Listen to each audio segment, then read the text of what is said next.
Yes, leo tupike lemon cake, the best cake in town.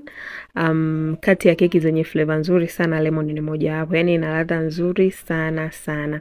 Ila kuna ndugu zangu wakawa wameni approach, wakawa wamesema wao wanapitia changamoto kwenye kuandaa lemon cake. Mmoja akasema keki yake inakuwa chungu, mwingine akasema keki yake akipika inakuwa laini sana hadi haishikiki.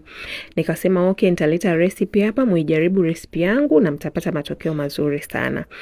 Haya, nimeanza kucream butter and sugar pamoja. Msichokijua jamani, mimi mafunzo yangu yote ya keki nimefanya na mchapio. Mwalimu wangu alikuwa hana umeme pale kwake. Kwa hiyo procedure zote tumefanya na mchapio na tukabeki kwenye oven ya gesi. Kwa hapo nilikuwa nakumbushia enzi kidogo, mchapio haunisumbui kwa kweli. Hata kama siku mixer yangu imeharibika ninatumia mchapio bila shida. Basi nilivomaliza kucream butter and sugar nikaanza kuweka yai moja moja. Lakini baada ya kumaliza kuweka mayai nikapata kile kitu ambacho watu wengi mnakiogopa na watu wengi pia wameshawahi kuniuliza, mbona nikiweka mayai mchanganyiko unakuwa umekata?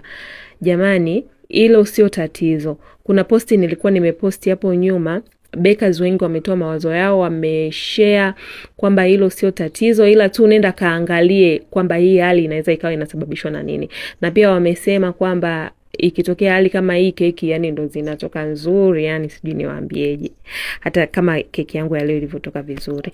Basi nilivomaliza kuweka mayai nikaweka flavor ya lemon, ndo the only flavor nimetumia. I mean yale maganda ya limao ndo the only flavor nilotumia. Nikatumia na buttermilk kama kimiminika, na baada ya hapo ndio nikaanza kuweka nini? Nikaweka unga awamu ya kwanza.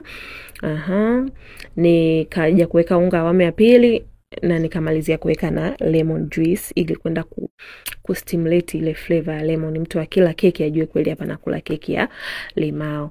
Basi nachanganya vizuri hapa na spatula, na this is the final mchanganyiko. Ninaenda kuweka kwenye tini zangu za kuokea. Hivi vilofu kila kimoja kinaingia gramu 350 za urojo. Ila ukitaka ijae zaidi unaweza ukaweka gramu 400, sio mbaya.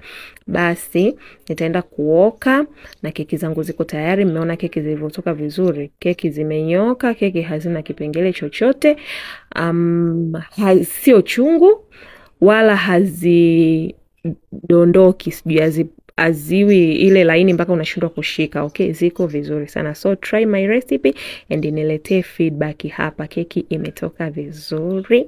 Thank you for watching.